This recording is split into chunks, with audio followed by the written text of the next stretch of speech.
రాజు చేస్తూనే ఉన్నాడు, పుత్రయాగం రాజు చేస్తూనే ఉన్నాడు. అష్టైశ్వర్యాలు ఎన్ని ఉన్నా గాని పిల్లలు లేరాని దశరథ మహారాజు పుత్రయాగం రాజు చేస్తూనే ఉన్నాడు, పుత్రయాగం రాజు చేస్తూనే ఉన్నాడు. నారాయణమూర్తి నరుడయ్యా రాజుకు కొడుకుగా పుట్టెను, చింతలు బాపేటి ప్రభువయ్యి శ్రీరామచంద్రుడు జన్మించెను.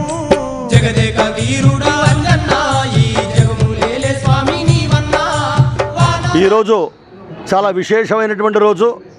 మరి వాళ్ళ హనుమద్వ్రత కార్యక్రమం మన తాడేపల్లిగూడెంలో ఉన్నటువంటి సువత్సలా సమేత దక్షిణముఖ అభయాంజనేయ స్వామి వారి యొక్క ఆలయ ప్రాంగణంలో అత్యంత వైభవంగా కనుల పండుగగా చక్కగా స్వామివారి యొక్క హనుమద్వ్రత కార్యక్రమాలు అనేక మంది శ్రీమూర్తుల చేత చక్కగా కార్యక్రమాలన్నీ కూడా జరుగుతూ ఉన్నాయి.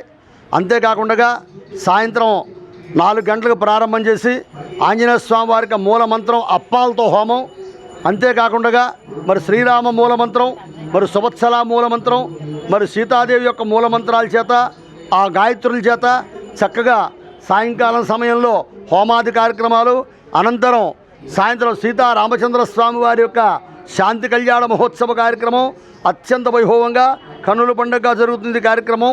మరి ఇదే విధంగా రేపు సాయంత్రం సువత్సలాదేవి యొక్క కళ్యాణ కార్యక్రమం, అంటే సువత్సలాంజనేయ స్వామి వారికి కళ్యాణ కార్యక్రమం జరుగుతోంది. అంతేకాకుండా ఇక్కడ 40 రోజుల నుంచి స్వాములందరూ కూడా ఆంజనేయ స్వామి వారికి మాలేసుకుని, ఇది ఆంజనేయ స్వామి వారికి పీఠం వంటిది. అయ్యా దక్షిణముఖంగా ఉన్నటువంటి ఆంజనేయ స్వామి వారి యొక్క గుడి అంటే ఇది ఆంజనేయ స్వామి యొక్క పీఠం. తాడేపల్లిగూడానికి ఆంజనేయ స్వామి పీఠం ఇది. కాబట్టి ఇక్కడ అనేక మంది చక్కగా మాల వేసుకొని ఇరుముళ్ళు కట్టుకొని వాళ్ళందరూ కూడా 8వ తారీఖు నాడు మహాపూర్ణాహుతి కార్యక్రమం జరుగుతుంది. అనంతరం 14వ తారీఖు నాడు అన్న సమారాధన కార్యక్రమంలో ఈ 8 రోజులు 9 రోజులు కూర్చున్నటువంటి దంపతులందరూ కూడా వాళ్ళ శక్తి కొద్దీ చక్కగా ఇక్కడ స్వామివారికి ఏదైనా ద్రవ్య రూపంగా ఇస్తారు. అదంతా కూడా తీసుకుని భక్తులు ఇచ్చేటువంటి ద్రవ్యంతోనూ చక్కగా మహా అన్న సమారాధన కార్యక్రమం జరుగుతుంది. మరి భక్తులు 50 మంది కూడా విచ్చేసి ఈ కార్యక్రమంలో కూడా పాల్గొని స్వామి యొక్క అనుగ్రహాన్ని పొందవలసిందిగా కోరుతున్నాం. మరి హనుమద్వ్రతం చేయడం అని చెప్పారంటే ఎంతో పూర్వజన్మ సుకృతం ఉంటే తప్ప హనుమద్వ్రతాన్ని చేయలేరు. ఏ కోరికలైతే మనం మనసులో పెట్టుకొని హనుమద్వ్రతాన్ని చేస్తామో వెంటనే తక్షణమే ఆ యొక్క సువత్సలాంజనేయ స్వామి వారు ఆ కోరికల్ని కూడా నెరవేరుస్తారు. ఇవాళ చాలా మహత్తరమైనటువంటి రోజు. కాబట్టి ఇట్లాంటి కార్యక్రమాన్ని భక్తులు 50 మంది కూడా కళ్ళారా చూసి స్వామి యొక్క అనుగ్రహాన్ని పొందవలసిందిగా కోరుతూ ఉన్నాం. శ్రీరామచంద్రునికి యుక్త వయసు వచ్చే, స్వయంవరం నెక్కి సీతమ్మను పెళ్ళాడినాడమ్మ రాముడు, భూదేవి కూతురు సీతమ్మ తల్లి బుద్ధిమంతురాలు ఆయమ్మ. జగదేక వీరుడా అంజన్న ఈ జగములేలే స్వామి నీవన్నా. వానర రూపుడు అంజన్న వాయుకుమారుడు అంజన్న. జగదేక వీరుడా అంజన్న ఈ జగములేలే స్వామి నీవన్నా.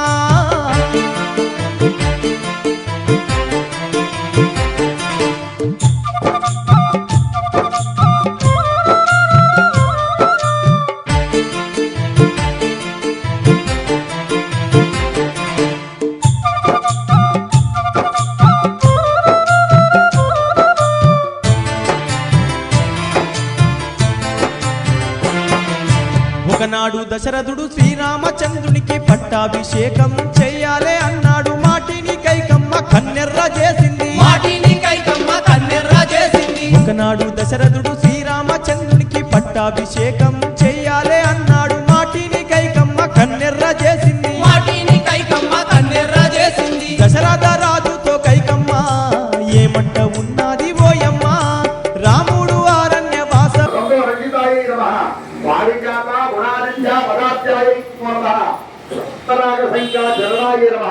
రామమూడి మహామంత్ర విరుస్థాయ నమః.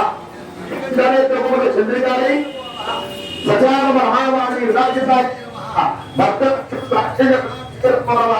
సోమేశ్వరలింగోతో భోగంగే నమో నమః. అనంత జనకావాంగ విక్షణాయ నమో నమః. బ్రహ్మోవేద స్థిరోత్తాయ నమో నమః. శశీముఖ్యామరావధూ సేవితాయ నమో నమః.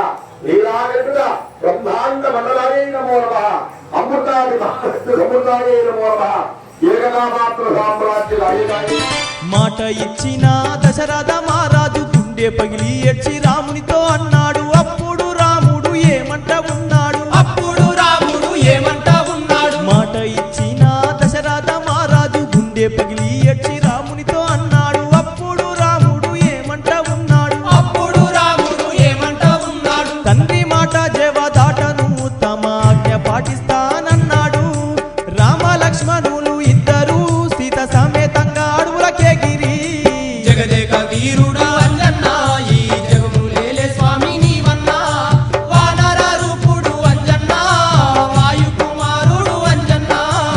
జగదేక వీరుడా అంజన్నా ఈ జగములేలే స్వామి నీవన్నా